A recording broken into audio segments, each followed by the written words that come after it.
Hello students, हम कर रहे थे government of India act 1919। Last session में हमने इसकी प्रोविजंस और फीचर्स की एंड आज हम इसी एक्ट को, जिसको मोंटेगो चेम्सफोर्ड रिफॉर्म एक्ट कहा जाता है, इसमें जो प्रोविंसेस थे इसमें डायआर्की सिस्टम है, इसको इंट्रोड्यूस किया गया था। तो प्रोविंसेस हैं, प्रोविंसेस में कैसे वर्किंग होती है, उसमें लेजिस्लेचर है, उसका क्या रोल है और डायआर्की सिस्टम के थ्रू कैसे वर्किंग की जाती है। तो first of all meaning of dyarchy system. Dyarchy को DY और DI से भी स्पेल किया जा सकता है। तो डायआर्की सिस्टम, डायआर्की का मीन बनता है ड्यूअल सिस्टम। तो इसका मीनिंग क्या हो गया? Dual administration in the provinces, meaning जो प्रोविंसेस है इनमें ड्यूअल एडमिनिस्ट्रेशन सिस्टम चलेगा। जो 8 प्रोविंसेस हैं इनमें लॉन्च किया गया था और इसमें जो एडमिनिस्ट्रेशन है वो 2 टाइप्स का था। इसमें जो सब्जेक्ट्स हैं टोटल 51 सब्जेक्ट्स रह जाते हैं जो स्टेट लिस्ट प्रोविंसेस लिस्ट में आते हैं एंड इसको फर्दर डिवाइड किया गया था, transfer subject and the reserve subject. तो इसमें जो पावर थी वो डिवाइड होगी।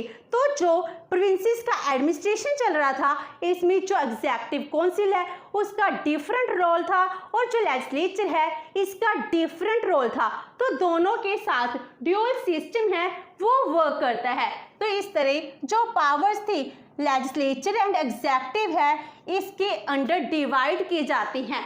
ये दोनों ही एडमिनिस्ट्रेशन को रन करते हैं। तो जो इनकी डिवीजन थी बहुत ही ज़्यादा वाटर टाइट डिवीजन थी, जिसकी एक प्रॉब्लम ये थी कुछ सब्जेक्ट्स थे वो ट्रांसफर सब्जेक्ट थी, कुछ रिजर्व सब्जेक्ट से, जिस वजह से जो डायआर्की सिस्टम है 1935 में ख़त्म कर दी जाती है। तो फर्स्ट ऑफ ऑल जो डायआर्की सिस्टम है इसकी वर्किंग कैसे है, working of dyarchy in provinces. तो पहले हम करते हैं divisions of subjects included in provincial list. जो प्रोविंसेस की लिस्ट थी इसमें जो सब्जेक्ट थे इसको डिवाइड किया गया इन 2 पार्ट्स। पहले था reserve subject and second one is the transfer subject. तो जो रिजर्व सब्जेक्ट हैं इसका मीनिंग क्या है कि जो ऐसे सब्जेक्ट हैं जिसके ऊपर कंट्रोल किसका है, गवर्नर का, एंड उसकी हेल्प के लिए कौन है, उसकी एग्जीक्यूटिव काउंसिल। तो ये ऐसे सब्जेक्ट हैं which are managed by the governor through his executive council और ब्यूरोक्रेट्स। तो इनके थ्रू ही ये पावर्स थे वो यूज की जाती थी।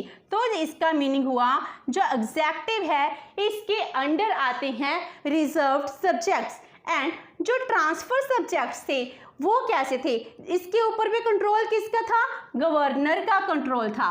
लेकिन इसमें किसकी असिस्ट ली जाती थी, जैसे इधर एग्जीक्यूटिव काउंसिल के तो इधर कौन थे, लेजिस्लेटिव काउंसिल। तो these are also managed by the governor with the help of legislative council and ministers.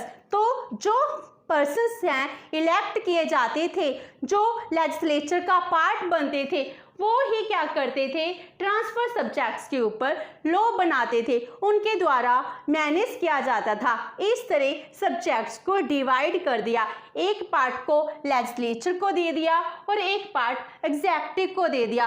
तो दोनों ऑर्गन्स में इस सब्जेक्ट्स को डिवाइड कर दिया। तो जो रिजर्व सब्जेक्ट थे इसमें जो बहुत ही ज़्यादा इम्पोर्टेंट सब्जेक्ट्स थे वो इंक्लूड होते हैं, जैसे revenue, justice, famine relief, newspaper, press, इस तरह के जो सब्जेक्ट्स हैं इसके अंडर आते हैं। एंड ट्रांसफर सब्जेक्ट्स हैं इसमें लोकल गवर्नमेंट है, एग्रीकल्चर, एजुकेशन, फिशरी, हेल्थ, इस तरह के जो सब्जेक्ट्स हैं ट्रांसफर सब्जेक्ट्स के अंडर आती हैं।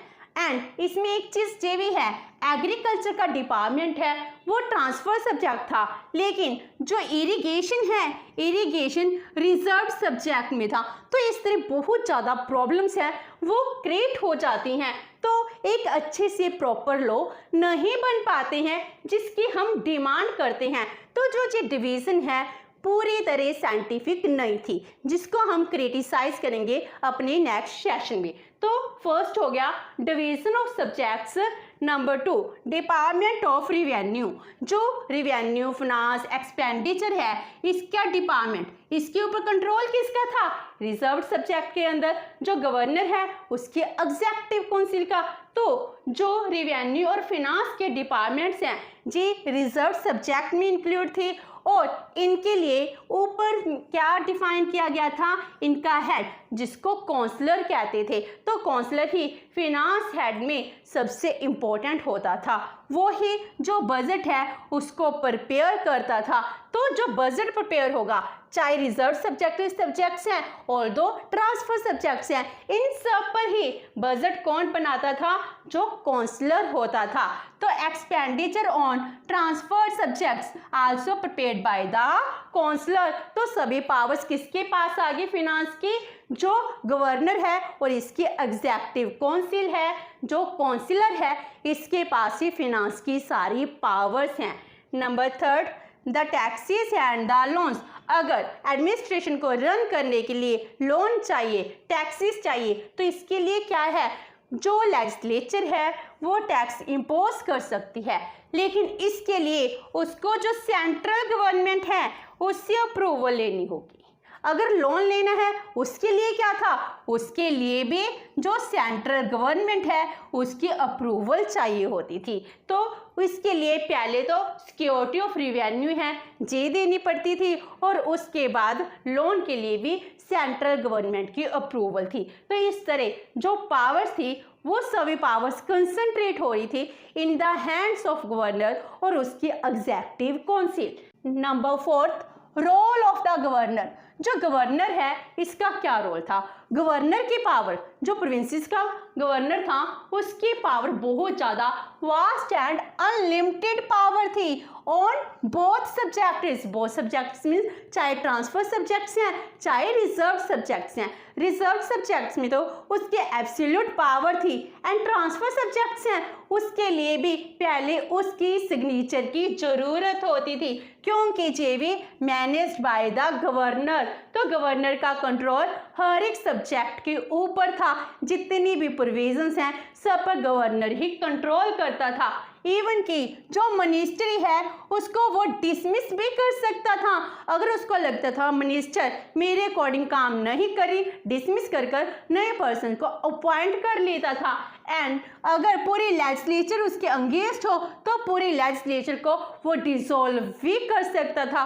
उसके पास वीटो पावर थी, जो भी बिल लेजिस्लेचर पास करती थी उसको रिजेक्ट भी कर सकता था। इस तरह सभी की सभी पावर्स किसके पास थी?